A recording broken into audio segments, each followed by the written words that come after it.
मुखिया दिलशाद साहब, सरपंच जहांगीर साहब, मुखिया टोनी साहब, मुखिया रस्मुद्दीन साहब, मुखिया आफाक साहब, मुखिया जाकिर साहब, मौलाना अमीरुद्दीन साहब, मुखिया अकबर साहब, सरपंच इमामुद्दीन साहब, मुखिया कलाम साहब, जाहिद समेती साहब, मीज़ान साहब, मास्टर नवाज साहब, रेहान सरपंच साहब, रागिब साहब, उप मुखिया तनवीर साहब, मास्टर सईद साहब, बंटी साहब, अशफाक सरपंच साहब हैदराबाद से तशरीफ़ लाए, मजलिस इत्तेहादुल मुस्लिमीन के तमाम अरकान बल्दिया, निज़ामाबाद तेलंगाना से तशरीफ़ लाए साबिक़ा डिप्टी मेयर, वो ज़िला सदर, वो निज़ामाबाद के सदर और तमाम वहाँ के मोअज़्ज़िज़ साबिक़ा अरकान बल्दिया और ज़िम्मेदारान, मेरे अज़ीज़ दोस्तों और बुज़ुर्गों, आप जानते हैं कि मजलिस इत्तेहादुल मुस्लिमीन ने ठाकुरगंज से जनाब ग़ुलाम हसनैन साहब को हमारा उम्मीदवार बनाया और अब इस बात से बखूबी वाकिफ़ है कि ग़ुलाम हसनैन साहब टीचर थे और जब उन्होंने मजलिस इत्तेहादुल मुस्लिमीन के पैगाम को कबूल किया, जो सीमांचल से इंसाफ की लड़ाई थी, तो ग़ुलाम हसनैन साहब को जालिम हुकूमत ने उनको टीचर की नौकरी से बरतरफ कर दिया, निकाल दिया और उन्होंने अपनी टीचर की नौकरी को छोड़कर एक बहुत बड़ी कुर्बानी दी और सीमांचल के इंसाफ के लिए, सीमांचल के गरीबों को इंसाफ दिलाने के लिए, सीमांचल के अवाम को उनका जायज़ मुकाम दिलाने के लिए और आपकी एक सियासी क़ियादत बनाने के लिए ग़ुलाम हसनैन साहब आगे बढ़े हैं। मेरी आप तमाम से गुजारिश है कि 11 नवंबर के दिन आप तमाम लोग मुत्तहदा तौर पर अपने एक वोट का इस्तेमाल ठाकुरगंज के विकास के लिए और सीमांचल के इंसाफ के लिए और अपनी एक सियासी क़ियादत को मजबूत बनाने के लिए, जो बिहार की विधानसभा में जाकर आपकी आवाज़ को उठा सके। मैं आपको बता रहा हूँ कि ठाकुरगंज विधानसभा में बहुत से मसाइल हैं, बहुत सी तकालीफ का सामना आपको करना पड़ता है, जैसा कि भावलमारा पंचायत के कोला बस्ती में आज़ादी से आज तक रोड नहीं बनाई गई। वहाँ के लोग मरीजों को अपने खांधे पर बिठा कर लेकर जाते हैं। मैं भावलमारा की जनता से वादा कर रहा हूँ कि इंशाअल्लाह ताला ग़ुलाम हसनैन साहब की कामयाबी के बाद वो इंशाअल्लाह लड़कर पूरी कोशिश करके आपके लिए रोड बनाने का इंतज़ाम करेंगे, ताकि आप आराम से अपने मरीजों को भी और अपने साथ जो भी बुजुर्ग है उसको आप उस रोड पर सफ़र करेंगे। ये काम मौजूदा विधायक जनाब सऊद साहब करने में नाकाम हुए। फिर वहीं पर महानंदा और मैची नदी के बीच में जो भी गांव है और दोनों तरफ भी गांव हैं, जैसा कि बारामनी, ठेका बस्ती, चांदमनी, गोगरिया, जहांगीर बस्ती और बहुत से सारे गांव हैं जो नदी से हर साल इनके घर कट जाते हैं और कई गांव बर्बाद भी हो जाते हैं। मैं आपसे वादा कर रहा हूं कि नदी कटाव का काम, टाटबंद का काम इंशाअल्लाह ग़ुलाम हसनैन साहब करवाएंगे और हम आपसे वादा कर रहे हैं कि इंशाअल्लाह ताला जिसकी ज़मीन कटती है उसका सरकार से लड़कर उसकी ज़मीन का मुआवजा भी आपको दिलाने का काम जनाब ग़ुलाम हसनैन साहब करेंगे। जैसा कि आपने देखा कि मजलिस इत्तेहादुल मुस्लिमीन की जानिब से आज से 2-2.5 साल पहले खरखरी घरभरी के नदी में हम खुद पैदल उतर कर गए और आज वहाँ पर अल्हम्दुलिल्लाह एक पुल का काम शुरू हो चुका है। ऐसे ही इंशाअल्लाह ताला पुल बनाने का काम खारोदा में, बंकरद्वारी में, करामनी में भी ऐसे कई गांव हैं, उसके बीच में पुल बनाना है। मैं आपसे वादा कर रहा हूं कि इंशाअल्लाह ताला आप मजलिस इत्तेहादुल मुस्लिमीन के पतंग छाप के निशान पर वोट दीजिए, हम ये काम करवाएंगे। आप जानते हैं कि पिछले बार यहाँ से आपने जनाब सऊद साहब को कामयाब किया था। मैं बड़ी जिम्मेदारी के साथ ये कह रहा हूँ कि अगर सऊद साहब कभी यहाँ पर आ जाएं तो आप उनसे कहिए कि बिना कागज़ देखे वो यहाँ के बारूचंदी हाट के जिम्मेदारों का 10 नाम बता दें। वो 10 नाम भी नहीं बता पाएंगे आपको। वो सिर्फ इसलिए जीत रहे थे, ये डरा कर जीत रहे थे कि अगर आप राजद को वोट नहीं देंगे तो बीजेपी आ जाएगी। मैंने उस वक्त भी कहा था आपसे, मजलिस आपके लिए एक ताकतवर विकल्प है। मजलिस में इतनी ताकत है कि वो बीजेपी को भी हरा सकती है और राजद के भी नापाक अज़ाइम में उनको नाकामयाब कर सकती है। आज फिर हम आपसे कह रहे हैं कि जो शख्स 5 साल में कोई काम नहीं किया, जो ठाकुरगंज की जनता ने उसको कभी नहीं देखा, वो आज चुनाव के वक्त आकर कहता है कि हम लैंटेन लेकर आ रहे हैं। जिसने 5 साल ठाकुरगंज की जनता के घरों में अंधेरा कर दिया, आज लैंटेन लेकर आता है। रोशनी का दावा तुम नहीं कर सकते। मुझे यकीन है कि ठाकुरगंज की जनता ने फैसला कर लिया कि 11 तारीख के दिन वो लैंटेन की रोशनी को बुझाएंगे और इंशाअल्लाह ताला यहाँ से बीजेपी और जेडीयू के उम्मीदवार को भी शिकस्त देंगे। यहाँ पर ना मोदी नीतीश कुमार का नुमाइंदा कामयाब होगा, ना यहाँ पर तेजस्वी यादव का कोई नुमाइंदा कामयाब होगा। अगर ठाकुरगंज की जनता मुत्तहिद हो गई तो यकीनन इंशाअल्लाह यहाँ से पतंग छाप की कामयाबी होगी। हम आपसे अपील करने आए हैं। मेरे अजीज दोस्तों और बुजुर्गों, आप जानते हैं कि आज से 2 या 3 दिन पहले तेजस्वी ने असदुद्दीन ओवैसी के बारे में जब पूछा गया कि आप क्यों नहीं उनसे मुफाहमत करते, तो तेजस्वी ने कहा कि असदुद्दीन ओवैसी और उसकी पार्टी चरमपंथी है। अब तेजस्वी के नजर में सीमांचल की जनता जो सर पे टोपी और चेहरे पे दाढ़ी रखती है वो चरमपंथी है। तेजस्वी के नजर में जो मस्जिद को जाकर 5 वक्त की नमाज पढ़ता है वो चरमपंथी है। तेजस्वी की नजर में जो कुरान करीम की तिलावत करता है वो चरमपंथी है। तेजस्वी की नजर में जो मदरसे में पढ़ाते हैं और जो बच्चे मदरसे में पढ़ते हैं वो तमाम के तमाम चरमपंथी हैं। तेजस्वी की नजर में जो सीमांचल की हमारी माएं, बहनें और बेटियां जो सर पर पल्लो ओढ़ती हैं या हिजाब या बुर्का पहनती है चरमपंथी है। तेजस्वी की नजर में चरमपंथी कौन नहीं है? तेजस्वी की नजर में चरमपंथी वो नहीं है जो उसके बाप के आगे आके सर झुका दे। चरमपंथी तेजस्वी की नजर में वो नहीं है जो उसके दर पर आकर उससे टिकट की भीख मांगे। चरमपंथी वो नहीं है तेजस्वी की नजर में जो सीमांचल की जनता की इंसाफ की बात ना करे। चरमपंथी तेजस्वी की नजर में वो नहीं है जो नदी कटाव के काम की बात करे। तेजस्वी की नजर में चरमपंथी वो नहीं है जो यहाँ की जनता की गुर्बत को भूल जाए। तेजस्वी की नजर में चरमपंथी वो नहीं है जो सीमांचल में जो नौजवानों का पलायन होता है उसको रोकने की बात करे। तेजस्वी की नजर में चरमपंथी वो है जो सीमांचल से इंसाफ की बात करे। तो सुन लो तेजस्वी, इंशाअल्लाह ताला अगर सीमांचल के लिए, हक के लिए लड़ना, इंसाफ के लिए लड़ना, मस्जिदों को आबाद करना, कुरान करीम की तिलावत करना, हमारी बहनें सर पर पल्लो या हिजाब या बुर्का पहनना, मदरसों को आबाद करना, वक्फ की जायदाद की हिफाजत करना और ठाकुरगंज की जनता के विकास की काम की कोशिश करना, अगर ये चरमपंथी है तो याद रखो ये काम मजलिस इत्तेहादुल मुस्लिमीन हमेशा करती रहेगी।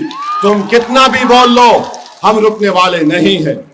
और तेजस्वी जब मजलिस पर इल्जाम लगाया, आप जानते हैं कि तेजस्वी ने सीमांचल की जनता की तौहीन की, तेजस्वी ने 17% अल्पसंख्यक समाज की तौहीन की। और जब यहां पर तेजस्वी आएगा, सऊद साहब के लिए वोट मांगने के लिए आएगा, तो तेजस्वी को देखना पड़ेगा कि सऊद साहब के चेहरे पर भी दाढ़ी और टोपी है, क्या वो भी चरमपंथी है?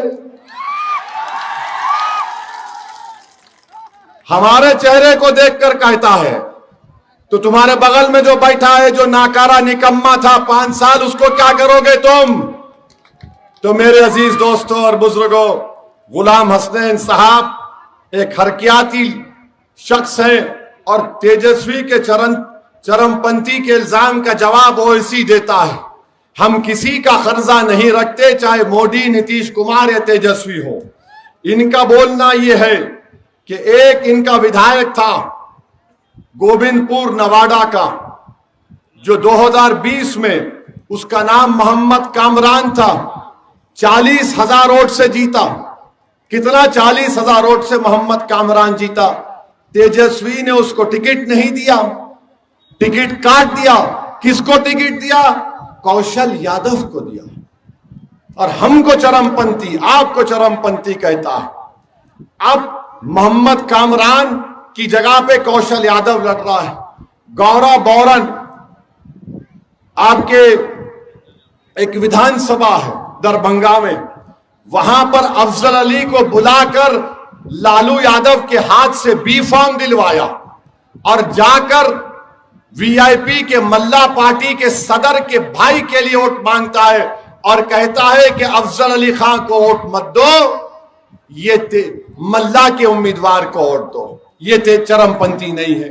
फिर ये मल्ला पार्टी के मुकेश साहनी साहब है, वीआईपी पार्टी के। जब उनसे पूछा गया आपने एक भी अल्पसंख्यक समाज को टिकट नहीं दिया, मुसलमान को, तो उन्होंने कहा कि मैं सिनेमा के टिकट नहीं बांट रहा हूं, मगर 17% का वोट चाहिए। और फिर तेजस्वी यादव ने, एक मीरा हैदर है जो इनके दिल्ली की युवा अध्यक्ष थी, 5 साल से जेल में है, कभी उसका नाम नहीं लेता अपनी जबान पर तेजस्वी। असदुद्दीन ओवैसी मीरा हैदर का नाम पार्लियामेंट से लेकर हिंदुस्तान के कोने कोने में उसकी नाइंसाफी की दास्तान को हमने अपनी जबान से सुनाया। ये चरमपंथी नहीं है तो क्या है बताओ आप? अच्छा, और एक बात, एक दीपक यादव है, इसको तेजस्वी ने नरकटियागंज से टिकट दिया। ये कौन है? दीपक यादव, इसका ताल्लुक विश्व हिंदू परिषद से है। अभी इंटरनेट पर जाकर हजरत गूगल पर आप दीपक यादव नाम टाइप करो, आपको फोटो आएगी। ये तलवार बांट रहा है, ये तलवार बांट रहा है। किसके खिलाफ बांट रहा है दीपक यादव? बताओ तेजस्वी, किसके खिलाफ बांट रहा है तलवार हो? और तेजस्वी उसको नरकटियागंज से टिकट देता है। आखिर चरमपंथी RSS, BJP, VHP, Bajrang Dal और फिर ये सब लोग हमको गाली देते, गठबंधन हमको गाली देता है। अरे हम सीमांचल के इंसाफ की बात कर रहे हैं, सीमांचल की लड़ाई लड़ रहे हैं।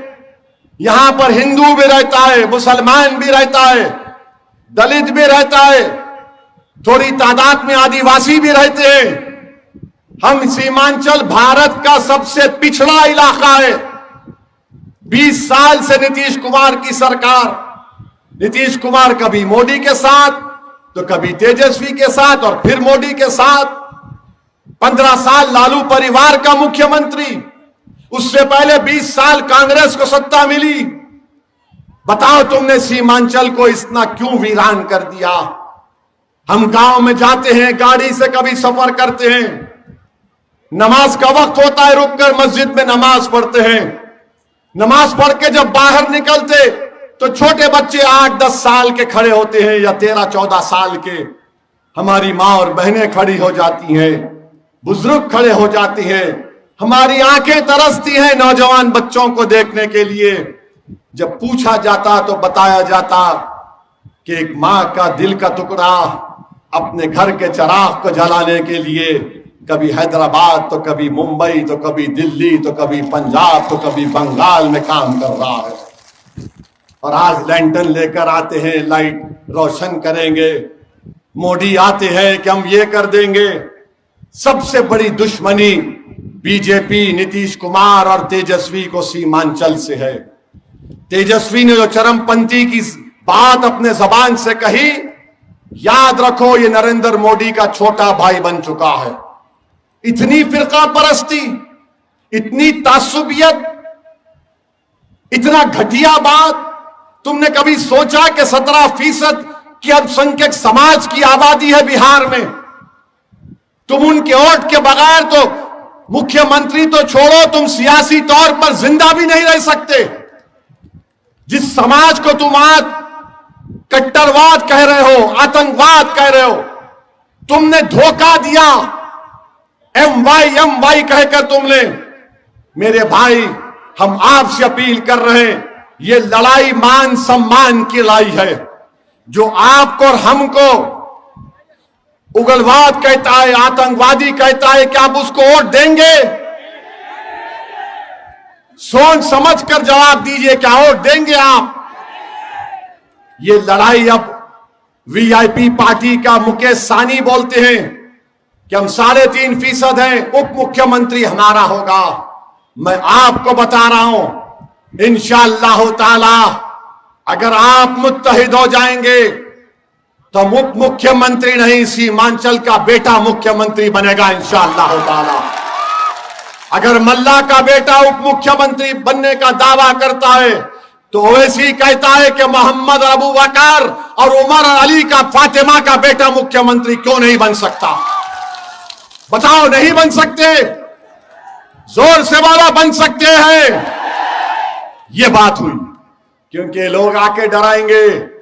बीजेपी वाले बोलेंगे ए कैसा होगा, नीतीश कुमार बोलेगा मैं 20 साल से हूं, तेजस्वी बोलेगा मैं बनूंगा, कुर्सी पर बैठ जाऊंगा।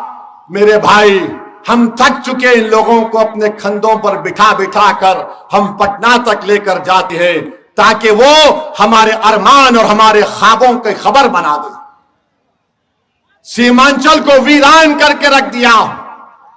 इनकी जबान पर सीमांचल सिर्फ चुनाव में आता है। अगर आप चाहते हैं सीमांचल से इंसाफ हो तो आपका वोट का हकदार गुलाम हसनैन है, जनाब सऊद साहब नहीं है। जो 5 साल नाकारा, जो कभी नहीं दिखा। अरे बड़े बाप का बेटा होना अलग बात है और उस बाप को जिंदा रखना अलग बात है। हम भी बहुत बड़े बाप के बेटे हैं, तो क्या उस नाम पे काम हो जाएगा?